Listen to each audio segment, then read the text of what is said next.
Bismillahirrahmanirrahim. Lihat sini ya, lihat. Ini zikir. Tadi turunannya kata Al-Quran, orang berzikir, hatinya akan selalu tenang, cenderung tenang. Kecenderungan sukses tinggi. Bahagia. Sudah? Meningkat kecerdasan. Cenderung pintar. Bertambah pengetahuan. Bentuknya dua. Bisa mengerjakan perintah, bisa meninggalkan larangan. Ini tinggalkan,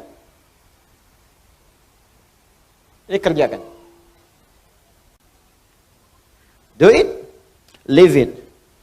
If'al, la taf'al. Kerjakan, tinggalkan. Ini saya turunkan tadi, ada salat, kan? Ada interaksi dengan Al-Quran, ada puasa, dan seterusnya. Orang yang salat, maka dirinya cenderung tenang. Orang yang salat, cenderung sukses dalam hidupnya, bahagia. Makanya panggilan salat, panggilan kebahagiaan. Hayya 'alas shalah. Kenapa salat ya Allah? Hayya 'alal falah. Bahagia yuk. Sukses. Kan? Cenderung kemudian pintar. Makanya banyak orang di masa lalu itu, ya ketika dia akan mengerjakan soal-soal salat, Pak, Bu. Imam Al-Bukhari itu menuliskan Sahih Al-Bukhari selama 16 tahun. 97 pembahasan. Setiap pembahasan itu berapa banyak hadis?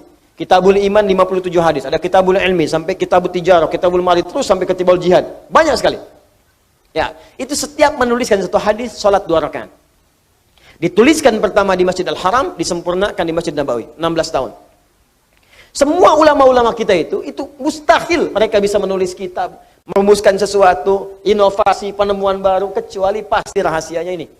Salat Al-Quran, salat Al-Quran. Ada orang mengkaji Al-Quran, tiba-tiba menemukan penemuan. Ya, Ibnu Firnas baca surah Al-Mulk ayat 19. Ya, ketika membaca ayat itu, Allah awalam yarau ila tayri fawqahum saffatin wa yaqbidna ma yumsikuhunna illa rahman. Apa engkau tidak analisis, perhatikan bagaimana burung bisa terbang di udara dengan dia mengepak-ngapukkan sayapnya, dijaga oleh Allah. Kalau enggak dijaga enggak bisa terbang. Maka dilihat, oh, Allah berkehendak bisa terbang. Karena apa? Kepak-katup sayap. Dilihat, dianalisis, bikin modifikasi sayap burung, terbang, naik ke atas bukit, sampai bisa terbang 20 meter. Ngelihat ke bawah, jatuh, meninggal. Nah. Betul, ketika meninggal dan meninggalkan karya yang kelak itu jadi prototipe pesawat terbang di kemudian hari. Ya, ada lagi Jabir bin Hayyan baca Al-Hadid, Quran surah 57 ayat 25 sampai 26. Wa anzalnal hadid, kami turunkan besi dari langit. Besi bisa turun dari langit. Dilihat apa itu besi. Dicari besi. Sekarang terbukti meteor ada yang bahannya dari besi. Ya, turun dari langit. Waktu itu bingung, apa ini besi? Apa sih besi itu menarik? Dibawa ke labnya besi. Dianalisis, dikeluarkan sampai ke atom terkecilnya. Dianalisis sampai sumber-sumbernya. Sampai sekarang nomor atom besi itu terambil dari Al-Quran. Nomor atom besi Fe verum, F besar E kecil. Nomor atomnya 26. Ya, setiap atom itu punya isotop untuk menjaga stabilitas atom. Saya dulu belajar kimia. Ya.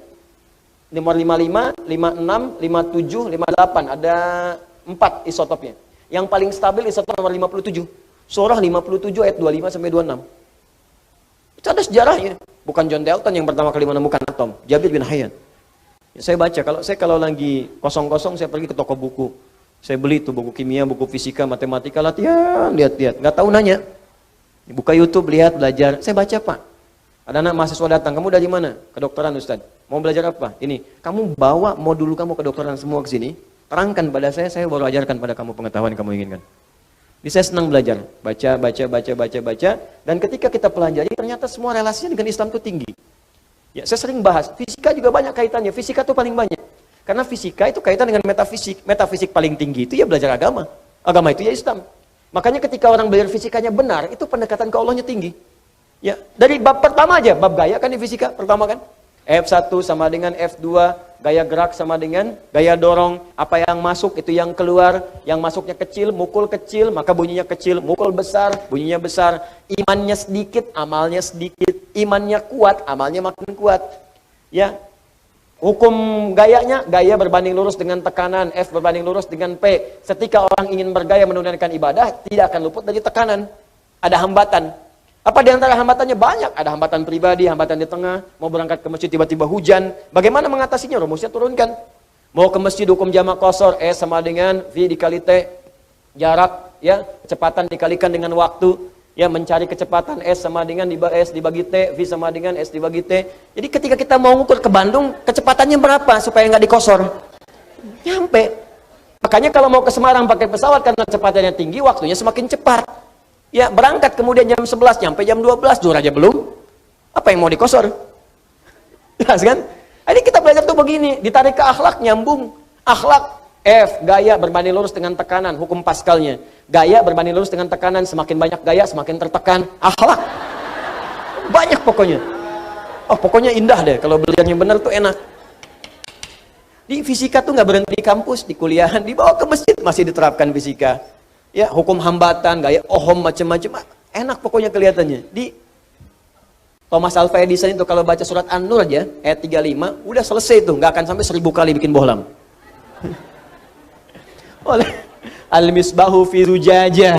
Ya, kalau mau terang itu mesti ada zujajah, ada kaca. Nggak bisa begitu aja, bisa meletus, bisa hancur terus-terusan. Itu kan dia yang ke 1000 itu bikin kaca pelapis jadi bohlam. Baca satu ayat selesai. Itu. Kenapa jadi ke sini? Ini perintah. Ada yang kedua, sifatnya berbentuk larangan. Apa namanya? Larangan. Ini tenang, ini sukses, ini bahagia. Jadi ada yang sifatnya larangan. Pertama kata Allah, tinggalkan zina. Di surah Cahaya. Fokus. Cara berpikirnya begini. Perhatikan cara berpikirnya. Ini kebanyakan orang cuma baca. Tapi formulasinya nggak dipahami. Sehingga parameter tingkat keberhasilan mengkaji ayatnya itu nggak muncul. Cuma jadi pengetahuan tersimpan di pikiran kita, amalnya nggak ada. Di bacaan Nur, zina masih terus saja dikerjakan. Zina mata, zina telinga, zina lisan. Ya, bacaan Nur, ada yang korupsi, ada yang mencuri, ya, ada yang menipu, ada yang nyogok. Padahal ayatnya jelas. Maka dari itu, lihat perbandingan terbaliknya. Orang mengerjakan perintah akan meraih ini. Orang meninggalkan larangan, maka ini akan cenderung terjaga. Hatinya tenang, kesuksesan mudah didapat, kebahagiaan mudah diraih. Ketika yang dilarang dikerjakan, maka akan berdampak kepada jaminan yang tadi disebutkan. Zina, ketika zina dikerjakan, maka cenderung membuat hati tidak tenang. Makanya orang yang berzina nggak pernah tenang. Makanya zina dalam bahasa Arab, secara bahasa, az-zina, zina fil lughati asy-syu'uru bid-dhiq. Makna zina secara bahasa yang pertama adalah perasaan yang sempit dalam jiwa. Zina itu bisa ditulis dengan dua cara. Begini, zai, kemudian nun, alifnya ke atas. Ini bahasa orang Najdiyin, zina. Ada bahasa orang Hijaz, zai, kemudian nun, alifnya ke bawah begini, zina. Ya. Bisa ditulis dengan dua cara. Ini alif yang tadi saya sebutkan, alif. Bisa begini, tegak. Bisa begini, ke bawah. Az-zina fil lughati lahu ma'anin katsirah wa minha asy-syu'ur bid-dhiq. Zina secara bahasa memiliki banyak arti. Di antara makna yang paling populer, yang pertama adalah perasaan yang sempit di dalam hati.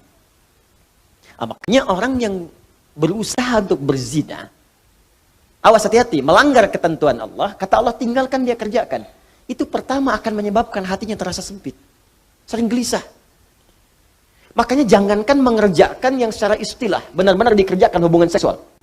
Baru mau muqaddimah saja, mata mau melihat gambar-gambar yang kotor, itu karena hatinya sempit, gelisah, gak mau ketahuan orang.